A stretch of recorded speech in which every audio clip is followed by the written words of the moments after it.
Hi everyone. First of all, thank you to all the subscribers who helped us reach the 500 subscriber milestone. I am truly grateful to each and every one of you. For any new listeners out there, please help our little community reach the next milestone of 1,000 subscribers by liking and subscribing to this video. And before we begin, let us know from where in the universe you are tuning in. Comment and share your cosmic location with us. Alright, the ritual is complete. Turn off the lights and listen closely. These dark web tales are super creepy.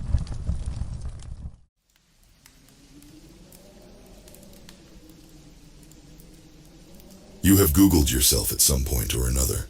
Admit it. There's nothing shameful about it. It's not worse than what I did. I searched my name on the dark web. Don't ever make that same mistake. I was 19 years old then. Liv, my girlfriend, and her family were kind enough to let me live in their guest bedroom at the start of that year. They liked the fact that I could fix most of their computer problems. Liv is a great person, and what she saw in a hacker who could never survive for long in the 9-to-5 world is beyond me. Their house was in a suburb only a few blocks away from a library and coffee shops with free Wi-Fi. These locations were convenient for my burgeoning career as a digital outlaw. I used those resources until I was able to move out and get a small apartment of my own. After a string of demeaning jobs and abusive bosses, I found financial independence. I did this after I learned how to buy and sell things I shouldn't have with the use of my Tor browser. I engaged in illegal transactions such as ordering counterfeit money and stolen IDs. I discovered there was a large market for manufactured psychedelics. I often went to the skate park to sell those items off the nethermost landscape of the World Wide Web. Business was good. A young man with years spent in foster care. I sought out activities which gave me a sense of control. A childhood of not having any will do that to you. The ability to navigate the online world to get almost whatever I wanted afforded me a sense of power. It was all going well until one evening in July. I sat on the second level of a Barnes & Noble bookstore in a corner next to the self-help section. I always did my best work there. The place was starting to go under and I did not have to worry about an influx of patrons. Despite having a disguised IP address, I never wanted to risk a raid at home. The items were always shipped to a P.O. box instead of my unit number as well. In retrospect, these were all flimsy safety measures. They still gave me a sense of comfort, even if they were a tad delusional. I made sure there were not any cameras mounted near where I sat. It was a small space out of the way of the general public. Hiding in plain sight was always my preferred method. I drank strong coffee out of an oversized styrofoam cup. After 15 minutes of searching, I grew bored. I typed in my name, Joshua Wells. An input of my identity on that part of the web should be an indicator of how successful and arrogant I had become. I did not expect Wikipedia to be among the results, but it was the third link down. The first one involved a ghost tour in New Jersey. The guide had a similar name. The second was a gore website I was not interested in. While I may have been a thrill seeker, I was not out to consume media, which capitalized on hurting others. I clicked on the third article link because of the title. It was about a television show. It read, The Short Life of Joshua Wells. At first the title did not startle me, since there are plenty of others with the same name. Recaps of 10 episodes were on the page. The first paragraph illustrated how the series did not continue past season 1. I read the summary of the first episode for the sake of passing time. Episode 1.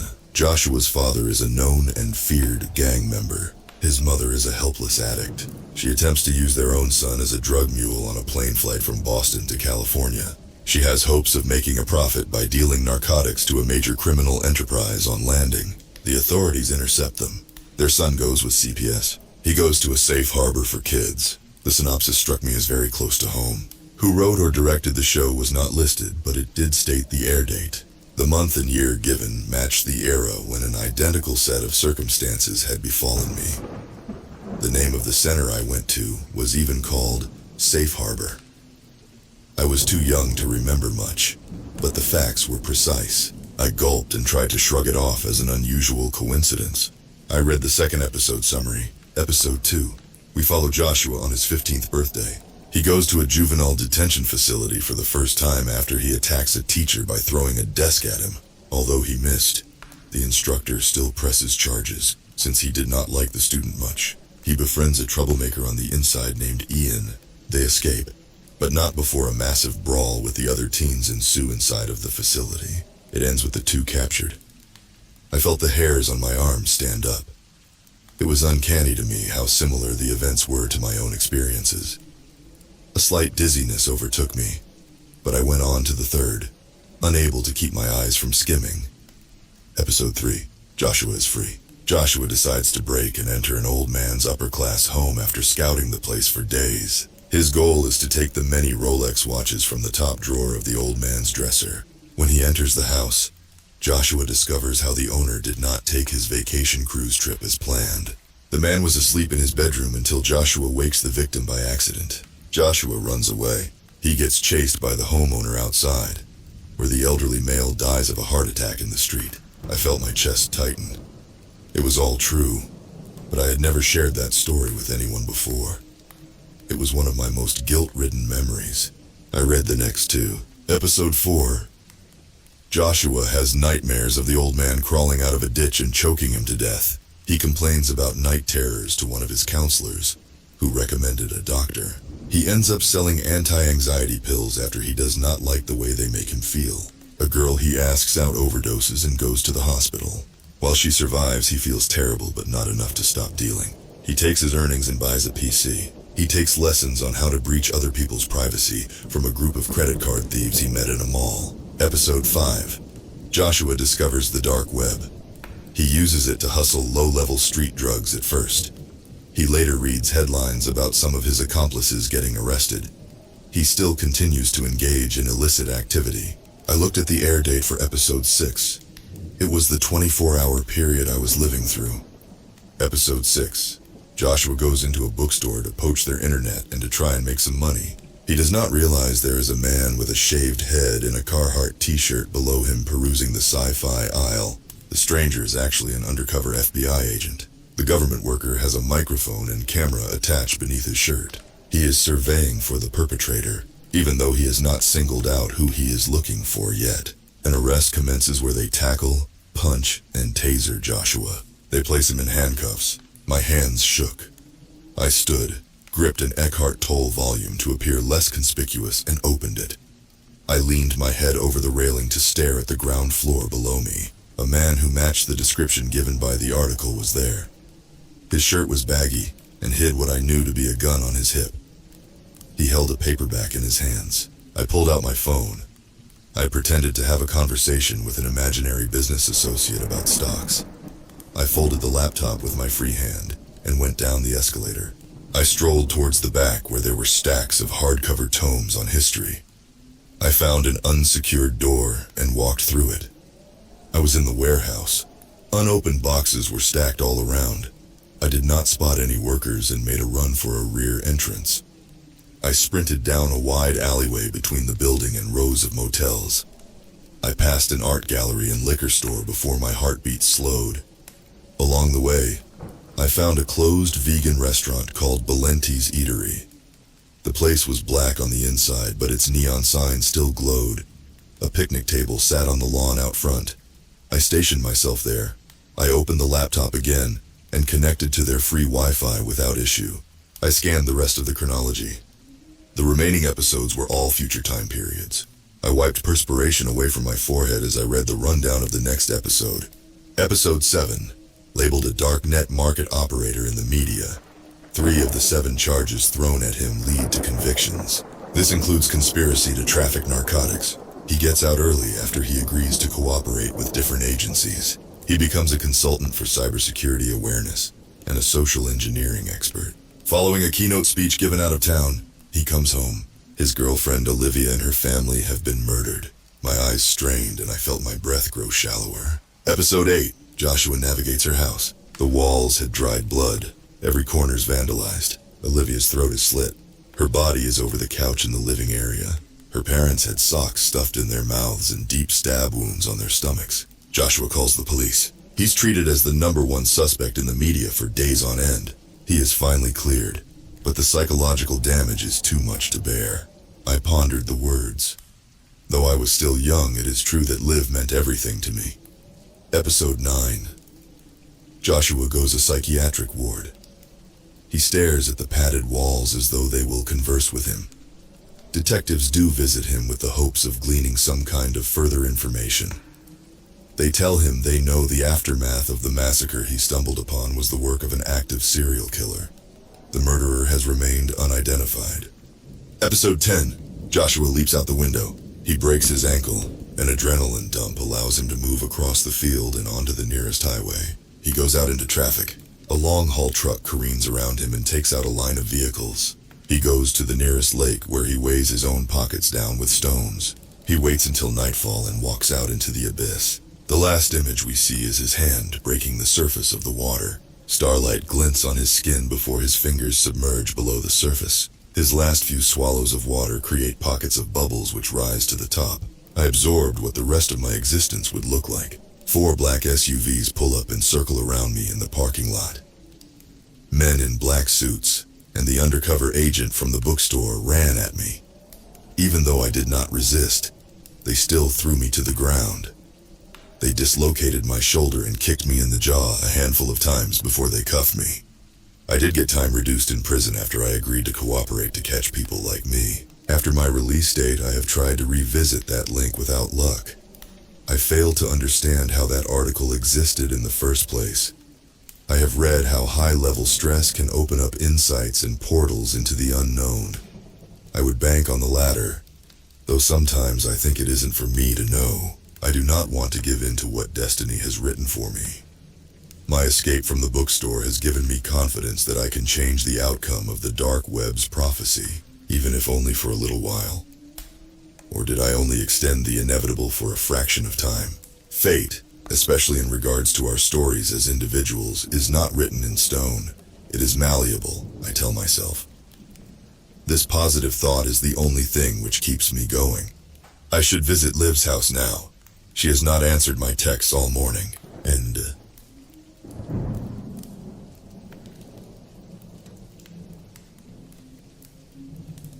when my brother Noel went missing last year, the police were of little help. They told us not to worry, that it was far more difficult to disappear than it was made to look on TV or in the movies. Most people turn up on their own after a while, and their families find out, or pretend to find out, that the missing person's life was a little less respectable than they had claimed. A little bit darker and more mysterious. Some people live 2 lives and nobody knows it but them. I did my own research and found this much was true. According to statistics, the chance of abduction by a stranger was less probable than being struck by lightning. You were much more likely to be kidnapped by someone you knew, and far more likely still to not be kidnapped at all. But despite their vague assurances and unfounded assumptions, Noel never did come back. The weeks and months went by and there was no word. It seemed like the police had given up or forgotten about him. Digging through his belongings, I tried desperately to find something that would give a clue to his whereabouts. His computer was the best bet, I figured, since it was where he spent the majority of his time. Noel had worked as a database specialist for a big company named Proteon, and despite the fact that he had explained what he did to me a number of times, I never could properly figure it out.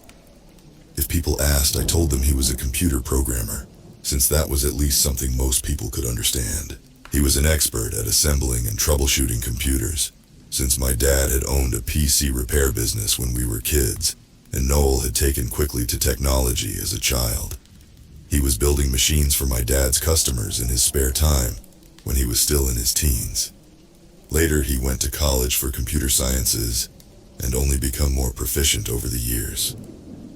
Lately, he'd been experimenting with app design in his spare time and had gotten pretty good at it. He had told me he was working on one app in particular that was extremely different from anything else on the market. I had hoped the other programmer he had been working with would know something, but I tracked him down, and that resulted in a dead end as well. Upon meeting the guy, I found he was a peculiar, disheveled-looking Satanist who refused to make eye contact with me and offered no useful information. He told me Noel had been of great help in his project, but said the rest was top secret. I went home defeated once again. Noel's old computer was set up on my desk, so I turned it on and sat down, resolved to do some more digging. I logged into his email, Luckily, Google had saved all his passwords, so I didn't need to try to figure them out through impossible guesswork. Searching through his old emails, I had found a lot of junk mail. There was correspondence with work and family and a few with friends, but nothing that gave any clue as to where he might be. If anything, they painted the picture of someone living an ordinary life, making plans for the future, with no indication of wanting to disappear. His phone had been left behind too, and I went through that as well, looking for anything strange that stood out.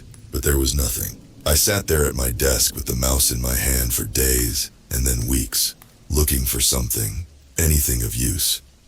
I pored through his doc, files and JPEGs, MP4s and MP3s, PDFs and every other damn file type you can imagine, examining everything, desperately searching for some hint, some clue. Everything turned out to be a dead end. Of course, I called the police frequently as well, but they were of no help, and eventually went so far as to tell me to stop calling, saying they would update me if they found anything. I had cursed at them furiously and hung up, and that had been the end of that. I went back on his computer one night to dig through some more file folders, and I noticed something that my eyes had scanned over in the past. An icon in the sea of icons that lived on the busy and disorganized desktop. It looked a bit like a purple onion with a slice cut out of it. I clicked on it. A dialog box with a loading bar appeared briefly. Then a purple window opened up that looked like a web browser. I realized that was exactly what it was. Tor browser, it said at the top. I knew little about these things, but understood that this was an untraceable way to use the internet, since it encrypted everything being done online. Thinking back, I remembered Noel talking about using Tor. He said it was much safer and couldn't be traced. But why would he care about being traced? I had thought at the time, maybe there was a good reason after all. Suddenly my cell phone chimed and I went over to it quickly and looked at the message. It was a URL. Another text came through. This one was a typed message from someone. Enter the URL on Tor. Another ding. Another message. Tell no one about this. If you contact anybody, I'm gone. I'm your only chance at finding him. I looked at Noel's computer. That was when I noticed the little lens at the top of his monitor that was the built-in webcam. The red light was on next to it, indicating it was recording. Someone was watching me, and they could see what I was doing on the computer as well, I was sure of it. I texted back, doing it now. After typing in the URL exactly as instructed, the screen turned into a login for a website of some kind. I received another text. Password is his favorite movie. You have 2 minutes. I didn't need 2 minutes for that at least, since I knew it was Fight Club, as it had been since that movie had been released. My hands were shaking as I typed the password into the box.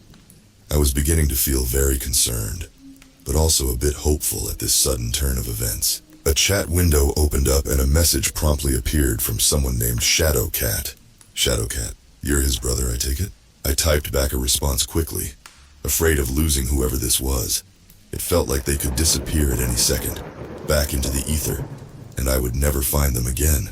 Mark. Yes, do you know where he is? Shadowcat. Yes. I was a little confused as to why my name was appearing in the chat window as Mark, since that wasn't my name and I had never entered any identifiers.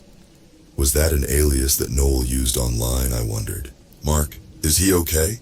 I took a deep breath waiting for the answer. Shadowcat, more or less. Mark, what do you want? Shadowcat. You'll find out soon enough. Another message came through, showing another URL. Shadowcat, keep chat open. Create a new window and go to the URL. Mark, okay.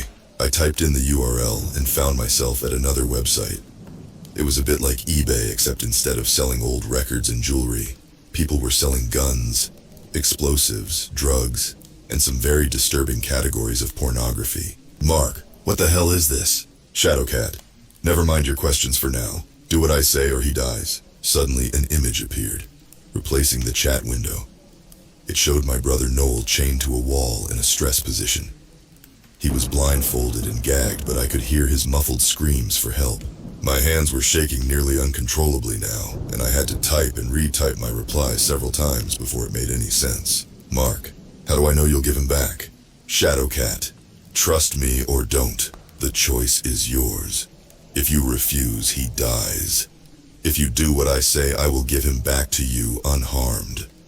It seemed there was no other option.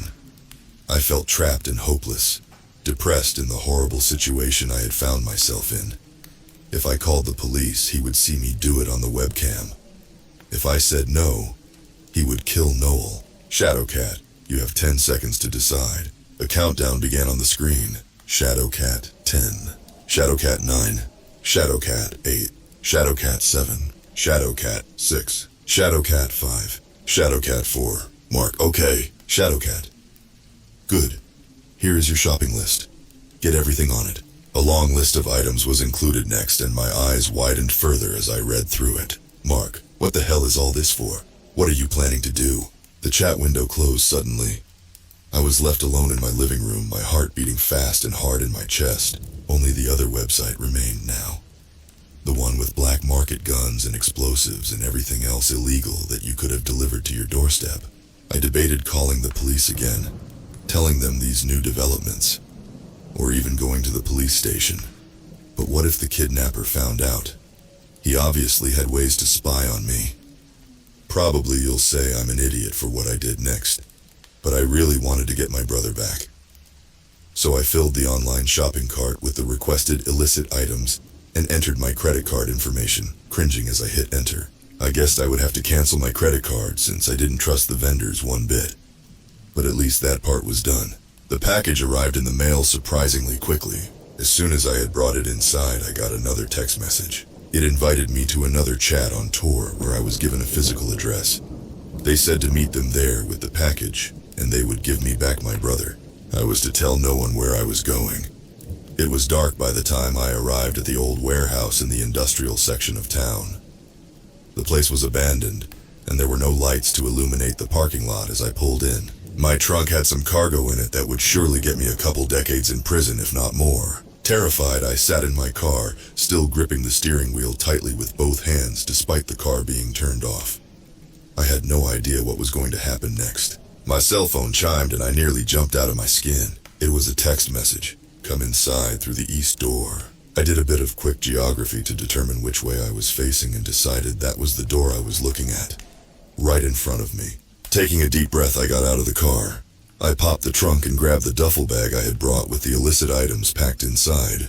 The gravel crunched beneath my feet as I made my way across the parking lot.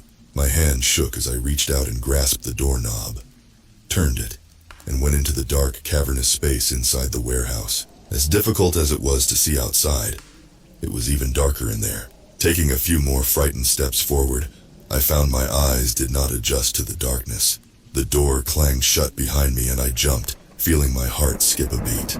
Hello? My voice echoed back at me. Did you bring everything? I jumped, startled when I heard the voice. It was raspy and high-pitched, and made the hair stand up on the back of my neck at the sound of it, like fingernails across a chalkboard. Yes, good, bring it this way. Terrified, I stepped forward into the pitch blackness, unsure if I would run into something. I moved slowly and deliberately, hoping not to hurt myself. He's got it for us. He has it all. Yes. Suddenly I realized there was not just one voice speaking, but many. They were all around me, surrounding me in the darkness. I felt their movements in the air around me and heard sounds like the wind blowing during a thunderstorm. Poisons, acids, knives, explosives, boomed a voice from the corner. Guns and bullets and snake venom. I heard them moving closer now, inching towards me. Their voices were in my ears as I backed away. Where is my brother? Show him to me or you get nothing. I was terrified but determined to get Noel back, come hell or high water. Or maybe we'll keep you as well, little brother. Maybe someone will want you back badly enough to bring us more offerings. More dark treasures. I could feel them very close now. Could hear their breathing and feel their proximity to me, causing my skin to break out in goosebumps. My mind raced, desperate to think of what I could do to get out. These creatures, these demons, whatever they were, had no intention of letting me leave. I had a sudden brainstorm. I reached into my pocket and pulled out my cell phone. Quickly, I hit the button for the flashlight function. If there was anything these creatures would be affected by, I guessed by their choice of habitat, it would be light. These are demons born of darkness, my lizard brain whispered. They are not accustomed to anything but blackness. The white light cut through the darkness like a knife. Ah! I heard screams and saw a brief haze of smoke appear. Around the edges of the light, I caught glimpses of vague forms and humanoid shapes. They recoiled from the light, and I felt and heard them moving towards me from behind. Spinning, I cast the light just in time to see one of the demons nearly face to face with me. His form was massive and bear-like, huge fangs and long, sharp talons raised in the air, ready to slit my throat. His red flesh bubbled and burst open. He evaporated into a misty haze when the light hit him, screaming in a deafening baritone. "Ah!" Realizing that the light had the power to destroy them now, or at least to send them back to hell where they came from, I spun round and round with the light, trying to incinerate them all. I saw some flying bat-like away. Others jumped up to the high ceiling and hid in the girders and beams above. I saw something at the other end of the huge space, and I shone my light that direction. It was Noel. He was shackled to a wall on the far side of the warehouse. He was gagged and blindfolded, unmoving. I saw dark shadows around him moving quickly, and realized it was more of the demons guarding him, running over towards him. I heard the sounds of more of them chasing after me, racing like monkeys across the steel beams above, matching my speed. I blasted the demons with bright light from my phone as I got closer to him. Their shadow skin began to sizzle and burst into flame, and they howled like banshees and moved away. There was no key for the chains holding him, but I was prepared. I grabbed the bolt cutters from my bag, a last-second impulse buy from my trip to the hardware store. Part of me had worried that the people I was dealing with would not let him free willingly. I had wanted any advantage I could get. The bolt cutters went through the chains with an effort, and the one holding his wrist snapped with a satisfying noise, and his arm fell down limply to his side. Before I could think too much about what that meant, I spun around at the sudden sound of movement behind me. I screamed as the claws of something terrible raked across my back.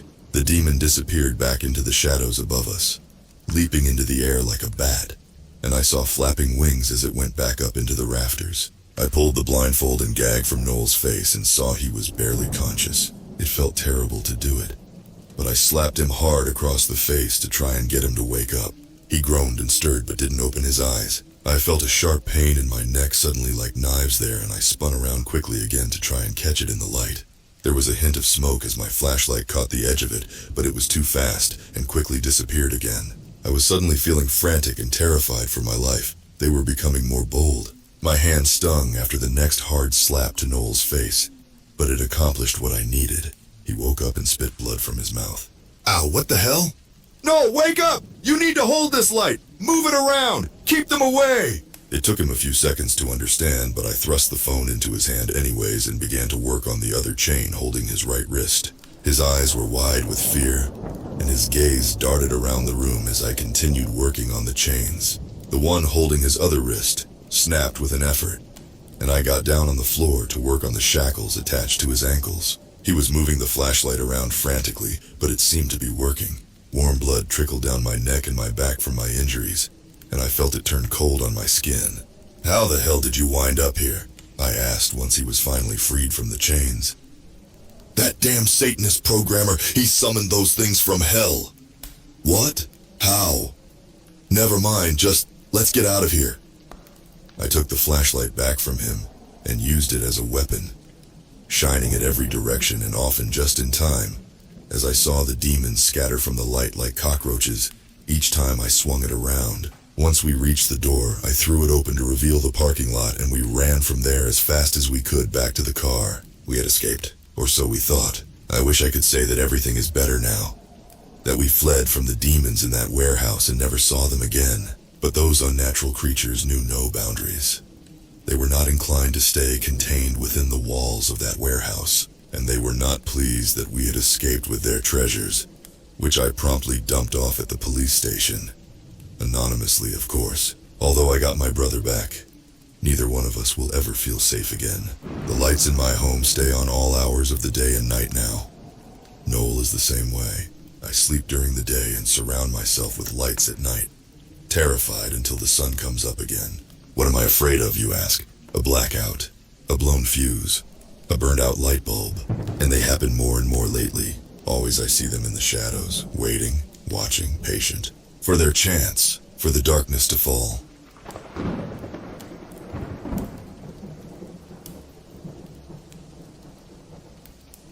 There hadn't been a murder in Franzburg for over 5 years. Not since Old Man Weathers killed his wife over a Monopoly match gone sour, and a marriage gone even sourer. Up until last week, that was. Now I've got 3 different files sitting on my desk, with 3 different victims. They stare up at me accusingly, saying, "Solve us." I pull out my bottle of Glenfiddich from the bottom drawer and find a halfway clean glass, blowing in it to get rid of any dead spiders or mouse turds. I fill it up a third of the way, then decide to hell with it and make it a double. The strong smell of it wakes my senses and burns my tongue a little at first, but in a good, familiar sort of way. I admire the brown liquid in the glass for a minute, and then open one of the folders and begin to leaf through it for the umpteenth time. Each murder was spaced a couple days apart, and the killer managed to sneak in and out of the victims' homes undetected. All 3 had their throats slit with a very sharp blade, and were hung upside down in their respective residences. Their wrists and ankles were tied with thick, coarse rope. They had been left like that for hours, as if someone had been waiting for the blood to drain out, like cattle or pigs, but nobody knows where the blood went. How the hell does something like that happen in my little town? Something flares up in me momentarily, and I realize it's wounded pride. Someone has been in my town, and has been killing my people, under my nose, and without leaving a trace of evidence. Maybe you just can't find the evidence because you're an amateur. A hack, probably. I questioned a lot of people, as one does. Started with those closest to the victims, and worked my way outward, trying to make connections. But murder isn't something I have a lot of experience with. Liars, though. Liars I can tell from a mile away. When you've been a cop long enough, you can pick them out easy enough. It's an acquired skill. The victims were young, in their 20s. People kill people they know. So who knew all 3 victims? Who had a motive to kill them? And how did they do it without getting caught? The first question requires some digging. It means interviews with people who don't want to talk. I visit each victim's closest friends and family members. I find out that the 3 were all loners, with very few friends. At least not in real life. Not only that, but they knew each other. My suspicion that the murders are connected becomes a certainty. I look deeper into their lives, sussing out any details I can find. They were all gamers. Professional ones, apparently. Not something I had thought possible. To my surprise, when I ask about the details, the answer is always the same. Each victim was obsessed with a computer game called League of Legends. More questions lead to more answers, and eventually, after a lot of puzzle pieces coming together, I figure out how the victims were all connected. It turns out they were all in a clan together, which means they played the game together as a team. Teams in League of Legends are made up of 5 members, so that leaves 2 more people out there who are either potential victims or potential murderers. I have to find the other members of the clan. The 2 are like missing pieces from a jigsaw puzzle, and without them, I can't see the whole picture, so I track them down.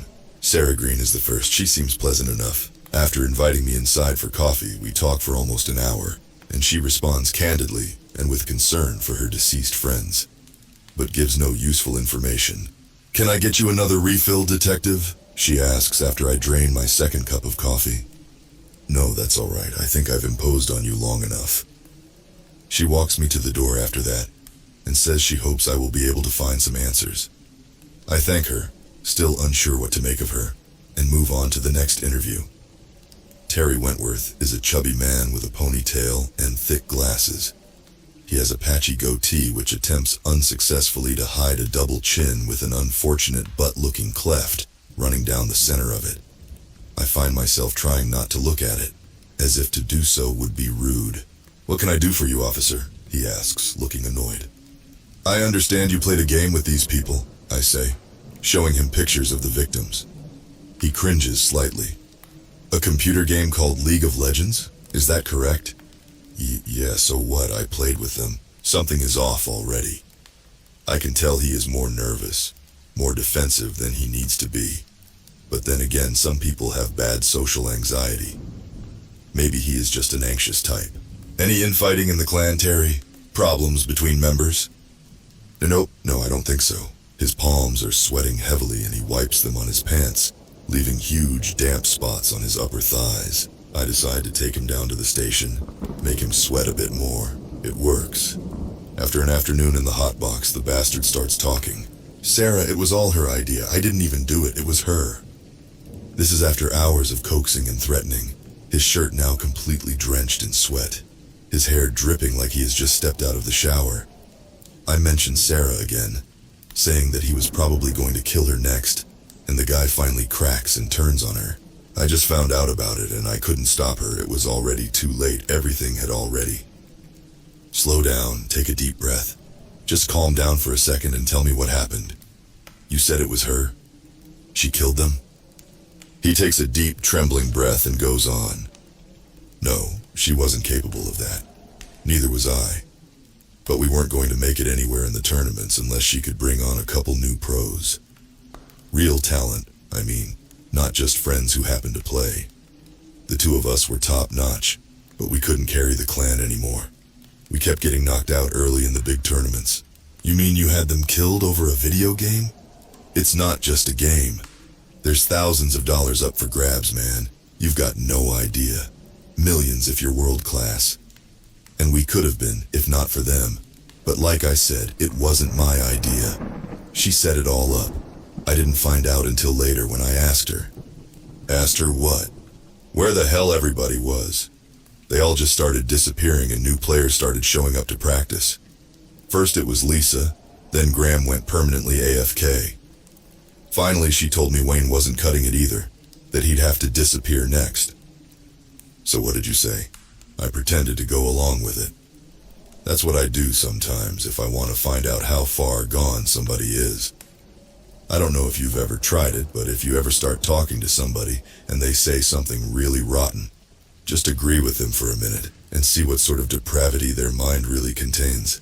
It's kind of astonishing. It's called police work 101, kid, I want to say, but don't. Alright, I'll buy it. So you tell her you love whatever she's doing to clean up the team, you just want in on it. You're curious and want to help. So she tells you? Damn right she does. Like she's proud of herself. She found an assassin on the dark web, she tells me. Some guy who'll do it practically for free. You have his name? A way to contact him? I try hard not to show my hand, but I'm getting excited at the prospect of catching this guy, and my questions come a little too fast, making him bristle momentarily. Man, I can't tell you that. If she finds out I said anything, she's coming after me next. Listen, kid, I say in my best friendly cop impersonation. You're doing the right thing here. Let me follow up on this and I'll make sure she goes away for a long time. For the rest of her life. You didn't do anything you say, right? So you've got nothing to worry about. But you have to tell me the truth. Everything. Now who is this guy? He looks at me darkly and seems to brood on the question for a while. But eventually he answers. He explains to me how to reach the assassin and how it was all arranged. Sarah is sitting in front of the computer screen with a sad look on her face. He's going to kill all of us. Who is Sarah? She looks at the blank screen. Dark. Empty. Him. A shiver runs down my spine and my flesh breaks out in goose pimples. We can protect you from him, I say, but the promise rings hollow, my voice empty and false even to my own ears. No, you can't. She sighs and turns the computer on, waits for it to boot up. Within a few minutes she is logged onto the Tor browser and is into some chat room. She types something into the window and waits. I hold my breath without meaning to. Suddenly the screen goes completely dark. The chat window disappears. Despite the heat of the day, it feels cold in the room. Then freezing. I exhale and can see my breath hang in the air. My teeth begin to clack together and chatter. Who is he? The voice is like a thunder crash coming from the computer, and I understand immediately why she was so scared. It is a wonder the speakers don't blow out. My ears are ringing and I feel like the room is still echoing and reverberating with the sound of it. There is a presence watching us. I can feel it. I don't know how else to explain it, but it feels like when you are walking down the street and you sense someone watching you from behind. Have you ever felt that? Like eyes are tickling your neck. And you turn and see that of course there is someone staring at you from the front window of their house. I feel that now, but all over. Like there are eyes in the walls, ceiling, and floors, all watching me. My skin tingles and I shiver. "That's Detective Slate," she says in a monotone, betraying me immediately. "He wants to catch you. I told him that's silly, but he doesn't listen." The young woman's face is visible in the reflection of the monitor, and I see her eyes staring far off into the distance, as if she is hypnotized. Then that deep voice begins to speak again, and I find myself unable to do anything but listen. "Look into the darkness, Detective Slate. Don't you want to experience it for yourself? Don't you want to sleep, Detective? Aren't you tired?" Suddenly, out of nowhere, there are 5 men grabbing me and wrestling me to the floor. My heart is beating out of my chest, and I am stunned to see that my service revolver is in my hand, clenched tight in my fist. Yet I have no memory of removing it from its holster. The coldness of the barrel touches my temple, and my finger is on the trigger, trying desperately to pull it, despite my terrified brain pleading for it to listen, to stop, to relax. I don't want to die. I don't want to die. And yet my index finger continues to squeeze down on the trigger as if possessed. My old partner, Steve, who has gotten there first, is wrestling with me desperately, and finally manages to pry my hand from the gun. Later I try to explain to them that it wasn't me. I didn't want to do it. Something made me do it. He made me do it. I look up and see Sarah is now banging her head down hard against the steel table, as if she has no control over herself. She brings her face down again and again, and blood begins to spatter and spray. Parts of her face shear off, exposing muscle and bone beneath, and still she doesn't stop. Her teeth break and chipped pieces fly and scatter everywhere. "What the hell?" another officer is saying, letting go of me and rushing over to her. Then he makes the mistake of looking at the screen as well, in a rapid motion. Too quickly for anyone to stop him, he pulls his pistol from the holster, cocks it, and holds the gun up to his temple. The blast is deafening in the small cement-walled room. It echoes, piercing my ears and turning them deaf for a while, then making them ring. I feel like needles are stabbing into my eardrums, and I clap my hands over them protectively. But then my eyes betray me, and I find my gaze drifting back to the beckoning blackness of the computer screen, as if a siren song for that sense is calling me to stare at the darkness of that empty black rectangle. One very savvy officer who has been watching everything with wide eyes from the doorway runs in. He was not at an angle where he could see the screen and seems unaffected by it. He slams the laptop shut and then picks it up and throws it hard to the floor where it breaks to pieces. Then he brings his foot down on it hard. He crunches it beneath his polished black shoe and looks up at us with a sweating, anxious face. "I'm sorry, boss," he says to me, looking worried for his job. On an ordinary day, he would have every right to be, but today is no ordinary day. I had to. Don't apologize, you just saved all of our lives, thank you.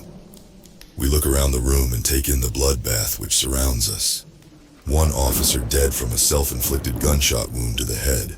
A suspect witness dead while in our custody from repeated blunt force injuries to her face, also self-inflicted. Officers begin to crowd the room from the pit where they were stationed at their desks when the gunshot went off. People are asking 1,000 questions and I don't know what to tell them, or what I even believe myself. The captain sends me home without pay, pending an investigation. It doesn't matter how many people vouch for me, how many saw the madness for themselves. It matters how it all looks, and there's no explaining what happened to a rational person. Even I can hardly believe it, and I witnessed it myself. I tried to catch a dark web hired assassin and discovered that he was no ordinary hired gun, no simple mercenary. The thing Sarah hired to kill her fellow clan members was something else. Something we as humans don't have a word for yet, or any understanding of. Something that is spilling over into our world from another, and feeds on our flesh and blood. Somehow, I have to stop him.